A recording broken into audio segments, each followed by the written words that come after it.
Happy Sunday, everyone. I just wanted to come on here and share this testimony. Years ago, I had to go to court because I was driving around with a suspended license that I was unaware of because of some miscommunication with some paperwork. So I had to go to the courthouse to get my license reinstated. And so I was able to get my license reinstated, but I still had to appear before the judge.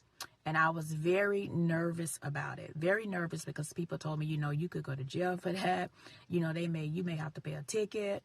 So I was very nervous about it.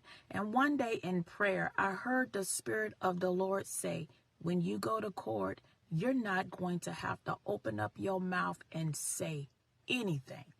And I'm thinking to myself, what? And I heard it again.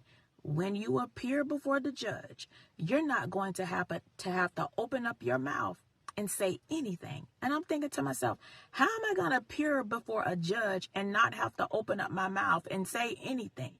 However, though, I believe the word of the Lord, and I began decreeing that up until my court day. Every day, as much as I thought about it, I would say, God, I thank you that I'm not even going to have to open up my mouth and say anything because you have already worked this out in my favor. And I would say that up until my court date, as much as I thought about it, I would speak it. My court date came.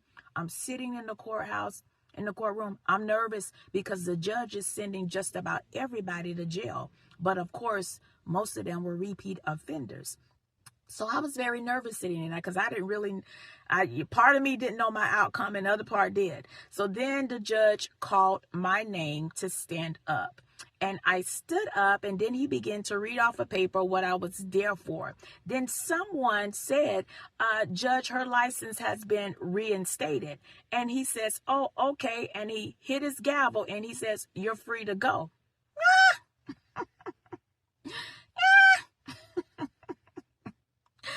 I didn't have to say nothing. God had already worked it out for me. So let me tell you, if anybody is nervous because of a court date you have coming up, and if God has already spoken to you about that court date, you need to begin to speak what the Lord has said. You need to begin to decree the outcome of how you want things to turn out. Okay, because if God has showed you, if he's spoken to you about it, that means his hand is already working in the situation. I knew God to be a healer. I knew God to be a provider, but I hadn't yet knew him to be a lawyer